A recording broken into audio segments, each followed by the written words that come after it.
예루살렘에 입성하시는 예수님이라는 제목으로 말씀을 드리겠습니다. 우리 예루살렘에 입성하시는 예수님의 모습은 나귀 새끼를 타고 이제 들어오신 아주 특이한 모습이었습니다. 이것은 그냥 된 것이 아니었습니다. 예수님이 오시기 전에 벌써 선지자들을 통해서 하나님께서 말씀하신 많은 예언들이 예수님께 그대로 다 이루어졌는데요. 그 중에 보면은 이 사건이 있기 550년 정도 전에 벌써 이 스가랴 선지자가 BC 520년경에 활동을 했습니다. 그때 이 스가랴 선지자를 통해서 하신 예언이 사실 이루어진다. 메시아가 앞으로 오면 이런 일이 있을 것이다 한 그 예언이 이루어졌어요. 스가랴 선지자는 이스라엘 백성들이 포로가 한번 되었다가 1차로 이제 포로 돌아온 사람들이 무너졌던 성전을 다시 세우고 이렇게 하던 과정에 사역을 수행했던 선지자입니다. 그 성전 재건하는 게 쉽지 않았는데 하나님께서 영감을 주셔서 이제 이 성전을 짓는데 힘쓰라고 백성들을 독려하고 격려하면서 장차 메시아가 오신다. 아주 좋은 소식을 통해서 백성들에게 용기와 희망을 이제 불어넣어서 그 성전을 건축할 수 있도록 그렇게 하나님의 뜻을 전했던 사람이 바로 이제 스가랴 선지자인데요. 이 스가랴 선지자가 바로 이 예언을 했던 겁니다. 그래서 요한복음 12장에 보면 그것이 이제 기록이 되었어요. 다른 데서는 지금 나귀 새끼를 탄 것과 사실만 말했는데 요한복음 12장에 보면 이렇게 예수가 어린 나귀를 타고 이제 오시는데 이것은 바로 예언된 스가랴 선지자 9장 9절에 있는 말씀이 이제 성취된 것입니다. 어떻게 되느냐 하면 기록된 바 시온 따라 두려워하지 말라 보라 너희 왕이 나귀 새끼를 타고 오신다함과 같더라. 이게 이 예수님 오시기 한 550년 전에 이 스가랴 선지자가 벌써 예언을 했어요. 이 예수님은 예언대로 오신 구원자이신 것입니다. 우리의 그 예수님에 대한 이 믿음이 아주 확고하게 될 수 있는 것은 바로 예수님에 대해서 하나님은 수천 년간, 이건 스가랴는 지금 550년 전이지만 700년 전에도 1000년 전에도 1500년 전에도 2000년 전에도 이 또 한 400년 전에도 이 예수님에 대해서 수없는 예언들이 하나님은 미리 주셨다 이 말입니다. 왜 그러냐면 진품과 모조품이 구분될 수 있도록 그게 정확하게 이것이 진짜 하나님이 보내신 구원자라는 것을 분명하게 하기 위해서 하나님께서는 예수님에 대해서는 굉장히 자세하게 미리미리 다 예언을 해주시고 그대로 이루어 주신 바로 그분이 하나님이 우리를 위해서 구원자로 이 세상에 보내주신 분이라는 것을 확실하게 하셨어요. 예수님의 고난도 아주 세세한 장면까지 예언이 되어 있습니다. 예수님의 그 도시 로마 병정에서 네 기수로 나뉜다는 그 예언도 되어 있고요. 또 예수님의 속옷은 통으로 짰기 때문에 그것은 나누지 못하고 제비를 뽑아서 한 사람이 가지게 된다. 그런 것까지 심지어 다 예언이 된 대로 성취가 되었습니다. 여러분, 이렇게 하나님께서는 진짜 구원자, 하나님이 우리를 구원하시기 위해서 보내신 창조주 하나님이 보내신 구원자는 바로 이분이다 하는 것을 이렇게 예언을 통해서 그가 나귀 새끼를 타고 예루살렘에 오실 것까지 이렇게 예언을 다 해놓으셨다 이 말입니다. 이것을 우리가 달리 말하면 정문으로 들어오셨다 이렇게 표현할 수 있습니다. 이 주인은 문으로 정식으로 들어오지 담을 타고 넘어온다든지 굴을 파서 구멍을 뚫고 들어오면 이것은 집 주인이 아니다 이 말이에요. 그것은 그 집을 도적질하기 위해서 오는 믿을 수 없는 그런 사람들이다 이 말이죠. 그래서 예수님에 대해서는 바로 이와 같이 정문으로 들어오시는 주님, 예수님께서도 이것을 요한복음 10장에서 말씀했어요. 진실로 너에게 이르노니 문을 통하여 양의 우리에 가는 사람, 바로 문을 통하여 양의 우리에 들어가지 않고 다른 데로 넘어가면은 이것은 절도며 강도고, 그리고 문으로 정문으로 정식으로 들어오는 그 자가 바로 진정한 양의 목자다 이렇게 말씀을 하셨습니다. 그리고 예수님은 바로 그렇게 오셨다 이 말입니다. 다른 어떤 존재들이 갑자기 뚝 떨어져서 자기가 인류를 구원하는 사명이 있다 이렇게 말해도 우리가 믿을 수가 없다 이 말이에요. 어떤 사람이 자기가 좀 특별하다고, 자기에게 무슨 능력이 좀 있다고, 자기가 어떤 지식이 있다고, 그러면서 뭔가 이룬 것을 가지고 구원자의 행세를 하는 사람들이 지금도 많은 이단들이 있습니다. 이단의 교주들이 있습니다. 자칭 하나님, 자칭 그리스도들이 있는데요. 바로 우리 예수님이 정확하게 성경의 예언대로 오신 바로 그분이시다 하는 거예요. 사도행전 4장에 보면 예수님에 대해서 바로 이 다른 이름이, 구원을 받을 다른 이름을 하나님이 천하 사람 중에 우리에게 주신 다른 이름은 없다라고 말씀을 하는 겁니다. 다른 이로서는 구원을 받을 수 없나니 천하 사람 중에 구원받을 만한 다른 이름을 우리에게 주신 일이 없음이라. 할렐루야. 다른 이름을 내세요. 무슨 영어로 쓰든지 한글로 쓰든지 자기 이름을 내세요. 예수 외에 다른 이름에는 구원을 얻게 하시지 않는다는 겁니다. 바로 이것이 첫 번째 말씀이에요. 그래서 오늘 바로 우리는 예언대로 오신 메시아이신 예수님을 이 종려주일에 나귀 새끼를 타고 오시겠다고 말씀하신 그대로 오셔서 마지막 가장 중요한 한 주간을 보내시고 인류를 구원하시기 위해서 십자가에 달리셨던 바로 그 예수님이 참 구주이신 것을 저와 여러분은 확신하고 고백할 수 있기를 바랍니다. 두 번째로 말씀드린 것은 바로 이 나귀 새끼를 탄 것에 대해서 그 왕을 두려워하지 말라 이렇게 스가랴가 예언을 했습니다. 왜냐하면 이 나귀 새끼라고 하는 것은 나귀 자체도 우리에게 좀 더 왠지 친근감이 갑니다. 이 말, 애굽의 준말이라든지 큰 말, 아라비아의 말이라든지 굉장히 큰 말들이 있어요. 저도 영국에서도 그 말이 아주 큰 말들이 있습니다. 일하는 말도 있는데요. 얼마나 큰지 그 말 앞에 서면 사람은 너무 왜소해 보여요. 우리 다 합쳐도 말머리도 안 됩니다. 그 정도로 말이 큽니다. 그런데 바로 이렇게 예수님이 오실 때 겸손의 왕으로 지금 오시면서요, 이렇게 나귀를 타는데 그것도 나귀 새끼를 타고 이제 오신다는 겁니다. 여러분, 나귀 새끼를 타면 어떻게 되겠어요? 나귀 새끼를 타면은 일단 낮아서 이렇게 고개를 쳐들고 볼 필요가 없습니다. 나귀 새끼는 아마 발이 땅에 끌릴 정도로 낮지 않았나 생각이 들어요. 예수님이 그냥 사람들 눈높이 그대로 오셨으리라고 생각됩니다. 이것은 왕하고는 사실은 잘 안 어울리는 거죠. 우리가 보통 생각하는 왕들은 아주 준말을 타거나 아니면 아예 수레를 타거나 그랬습니다. 우리 옛날 시대 말이죠. 왕조 시대에 보면은 사실 우리 보통 사람들은 왕을 눈을 들어서 보면 안 됩니다. 그거는 용안을 본다고 해가지고 죄가 되는 거예요. 그거는 목숨을 잃을 수가 있어요. 그러니까 고개를 들어서 나를 보라고 해야만 보는 거지, 이렇게 가까이 볼 수 있는 이런 왕은 원래 고대에 없다 이 말이에요. 그래서 왕의 위엄을 살리려고 했는데요, 예수님은 그런 왕의 위세를 부리는 세상 왕들과 달랐습니다. 그분이야말로 가장 높으신 왕이고 가장 크신 왕이고 가장 큰 권세를 가지신 분이고 그 모든 왕들 중에 더 위에 계신 참왕이신데요, 바로 이 왕이신 그분은 사람들 서 있는 그 눈높이 정도밖에 안 되는 나귀 새끼를 타시고 그들 가운데 이제 찾아오셨다는 것입니다. 사실 예수님은 낮은 곳으로 오신 하늘의 왕이시죠.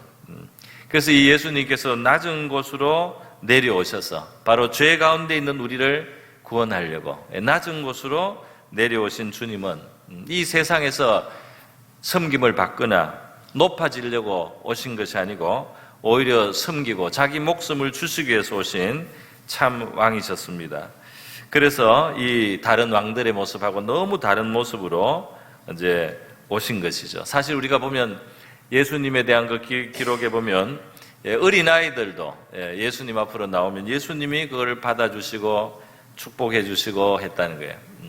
그 제자들이 생각해도 어린 아기들까지 예수님이 만날 필요는 없다 이렇게 생각해서 그걸 막으려고 했는데, 예수님께서는 어린아이들이 내게 오는 것을 막지 말라, 금하지 말라, 하늘나라가 이와 같은 자들의 것이다 하고 이 아기들을 환영하고 축복해 주시는 그런 모습을 우리가 볼 수 있습니다. 그것뿐이 아니죠. 예수님이 얼마나 낮게 내려오셨다면 비록 사람들의 보기에는 그 죄인이었던 사람, 사람들이 볼 때는 안 좋은 사람으로 이렇게 딱지를 붙였던 그런 사람들도 그들의 마음에 정말 하나님을 찾는 마음, 하나님의 진리를 구하는 마음이 있는 사람, 구원을 사모하는 사람들은 예수님께서 그들을 따뜻하게 맞아주시고 또는 찾아가 주시는 모습을 우리가 볼 수 있습니다. 그 당시 사람들이 볼 때는 세리라는 직업은 아주 나쁜 직업이라고 생각을 했어요.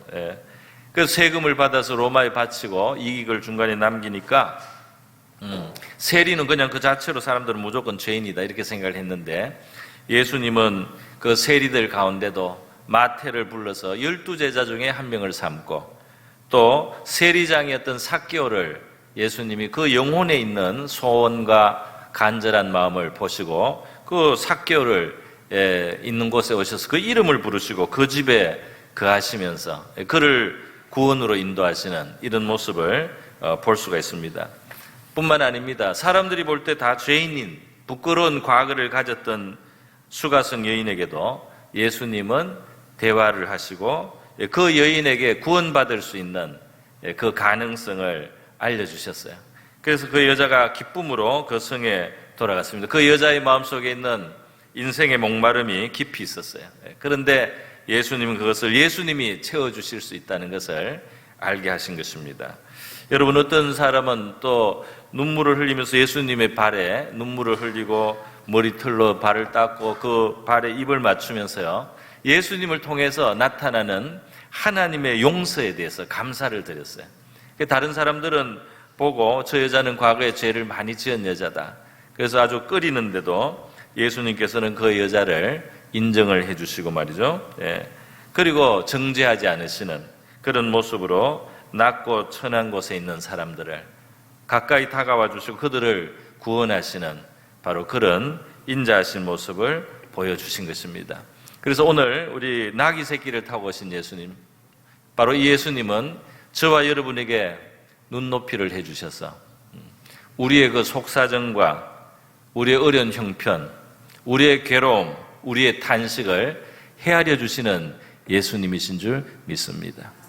그 눈높이를 해주시면서 우리를 거기서 건져주시고 우리에게 힘을 주시고 위로를 주시고 또 우리의 죄를 사하셔서 우리로 구원의 길을 갈 수 있도록 붙들어 주시려고 낮은 모습으로 내려오신 바로 예수님이 저와 여러분의 주님이심을 우리가 기뻐하고 감사할 수 있기를 바랍니다.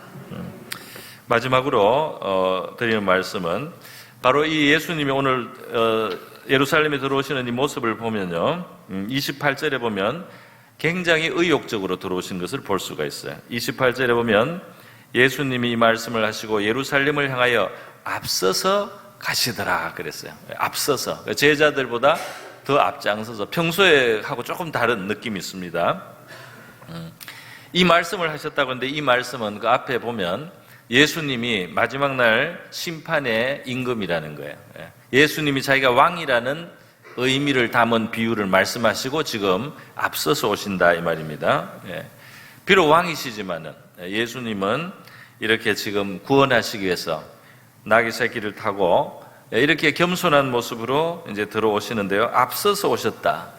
앞서서 예루살렘으로 가시고 있습니다. 여러분, 예수님이 바로 이 들어오신 다음에 한 주간 동안 이제 고난도 받게 되는 거예요. 십자가에 달리게 되는 거예요. 굉장한 고통이 앞에 사실은 기다리고 있습니다. 그런데 예수님께서 앞서서 오시는 것은 예수님 그거를 몰라서 그냥 사람들이 많이 환영을 할 것 같으니까 많은 사람들이 벌써 예수님이 그동안 행하신 기적이나 병을 고치거나 죽은 나사로를 살린 이런 것을 사람들이 기억하고 예수님을 너무 환영하고 예수님의 인기가 좋으니까 예수님이 그냥 그것만 생각하고 기뻐서 환영을 받으려고 앞서서 오셨는가? 그것이 아니라는 것입니다.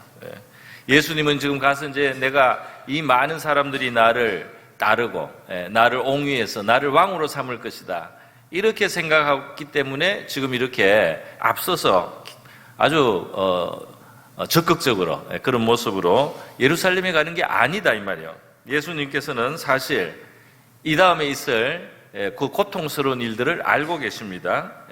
예수님이 얼마나 모든 일을 다 알고 계시냐면 오늘 이 본문의 뒷부분 읽은 그 뒤에 가면 41절에 가면 이 예루살렘이 나중에는 무너질 것까지 알고 계세요. 왜냐하면 예수님을 못 박잖아요.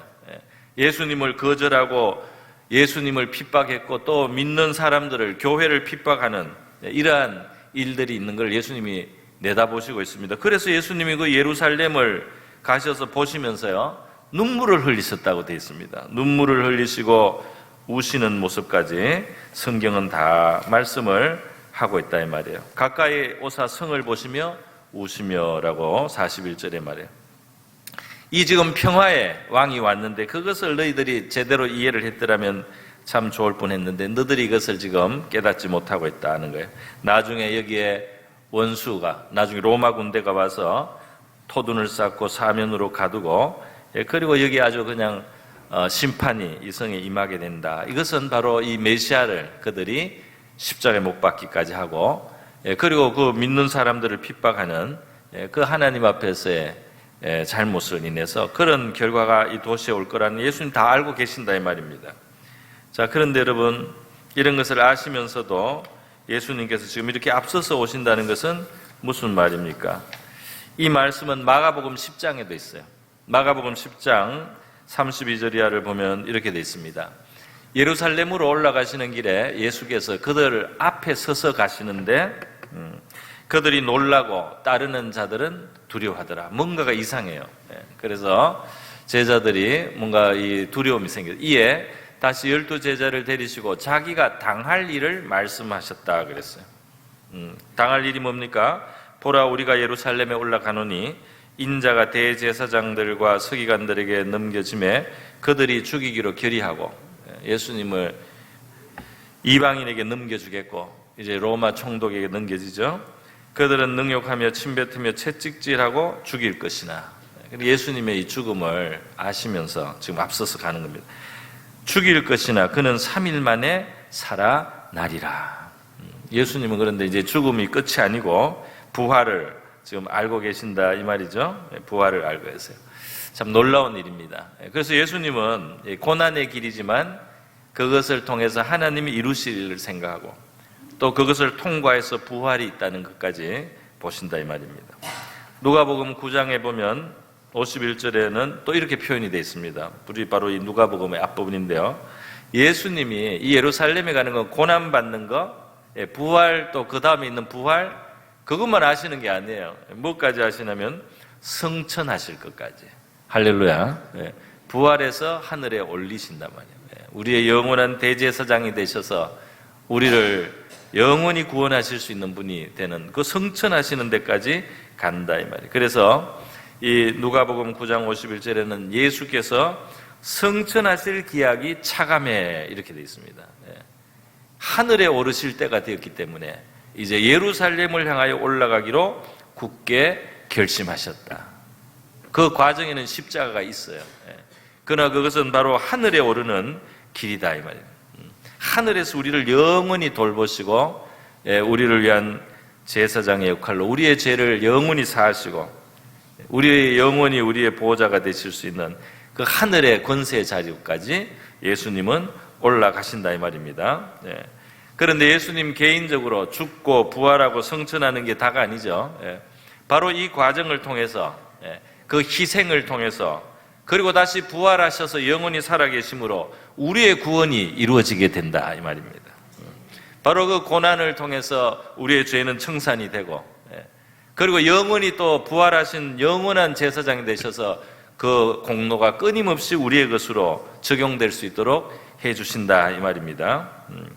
그래서 바로 이 하나님의 뜻이 이루어지는 거죠. 하나님의 뜻이 이루어집니다. 그래서 히브리서 12장은 이렇게 말씀하고 있어요. 우리 같이 한번 읽어보겠습니다. 시작. 믿음의 주여 또 온전하게 하시는 이인 예수를 바라보자. 그는 그 앞에 있는 기쁨을 위하여 십자가를 참으사 부끄러움을 개의치 아니하시더니 하나님 보호자 우편에 앉으셨느니라. 아멘.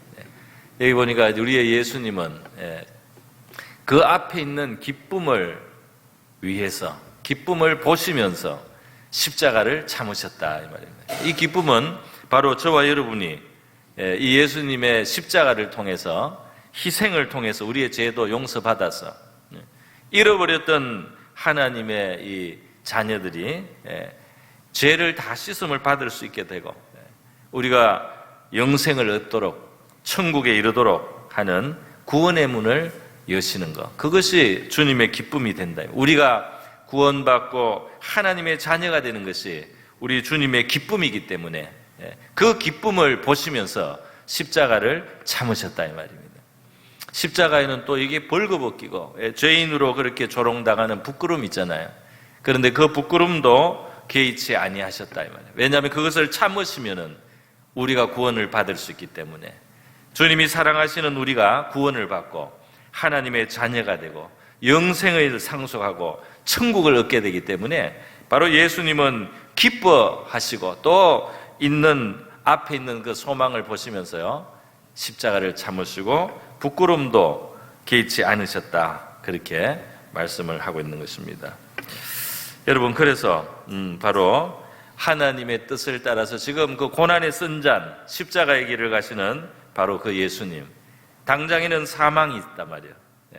당장에는 버림받는 것 같고, 당장에는 피 흘림이 있고, 당장에는 그게 죽음이 있어요. 그럼에도 불구하고 그것이 소망의 길이고 구원의 길이고 기쁨의 길이고 영광의 길인 줄 아시고 그 길을 가셨다는 겁니다. 여러분, 예수님은 바로 그 예수님이 가신 하나님 아버지의 뜻을 따라서 행하는 순종의 길로 저와 여러분도 불러주신 줄 믿습니다. 그래서 예수님의 참 제자가 되려면 너희도 하나님의 뜻을 따라가라. 그러면 십자가를 져야 될 때도 있다. 그렇지만은 그 십자가는 죽음으로 끝나는 것이 아니고, 부끄러움으로 끝나는 것이 아니고, 구원이 이루어지고 부활이 일어나고 높아지는 성천과 같이 높아지게 되고, 우리 하나님이 우리에게 주시는 큰 기쁨을 결국은 누리게 되는 길이다. 할렐루야. 이렇게 예수님이 자기의 길을 아신 것처럼 저와 여러분도 예수님의 가신 길을 따라가는 예수님의 참 제자가 될 수 있기를 바랍니다. 그래서 마지못해서 가는 것이 아니고, 바로 예수님은 나는 아버지의 뜻을 행하려고 왔습니다. 히브리서 10장에 그런 말씀이 있어요. 예전에 다윗 시대에 예수님이 오시기 1000년 전에 다윗을 통해서 벌써 영감으로 장차 하나님의 아들이 사람의 몸을 입고 이 땅에 오셔서 하나님의 뜻을 행하려고 오신다는 그 예고가 되어 있습니다. 그래서 그것이 예수님의 바로 표현으로 되어 있어요. 내가 아버지의 뜻을 행하려고 이 땅에 왔는데, 아버지는 내가 이 땅에 오실 때 나를 위해서 한 몸을 예비하셨습니다. 희생할 몸을 예비해 주셨습니다. 순종을 실천할 몸을 허락해 주셨습니다. 할렐루야. 오늘 저와 여러분에게 하나님이 허락한 것 중에는 그것을 가지고 하나님의 뜻을 행하고 순종하고 실천하려고 주신 몸과 같은 것들이 있는 줄 믿습니다. 그것으로 우리가 하나님 앞에 순종의 산제사를 드리게 될 때 하나님의 뜻이 저와 여러분에게 이루어지게 될 줄로 믿습니다. 때로는 우리를 부인해야 되는 길이지만은 거기에는 다시 일으켜주시는 하나님의 능력이 역사하고 보좌 우편으로 올리시는 하나님이 주시는 영광이 있고, 그리고 기쁨이 있게 되는 줄 믿습니다. 여러분, 이렇게 예수님께서는요, 요한복음 12장에 보면 바로 하나님의 명령은 영생이다, 이렇게 말씀했습니다. 아버지가 나에게 하라고 주시는 그것에 바로 영생의 풍성한 생명이 있다, 이렇게 말씀했습니다. 우리 믿는 사람의 모든 비결은 하나님의 뜻에 순종하여 갈 때 거기에서 생명의 풍성함을 누리게 되는 것인 줄 믿습니다. 여기 오늘 모든 우리 성도들 종료주일 고난주간을 시작하면서요, 또 오늘 세례를 받거나 입교를 하거나 학습을 받는 우리 성도들에게도 마찬가지로 바로 이 예수님이 우리를 구원하신 그 길, 예수님과 함께 따라가는 저와 여러분이 되고 우리 하나님이 주시는 기쁨이 충만한 믿음의 생활 될 수 있기를 축복합니다.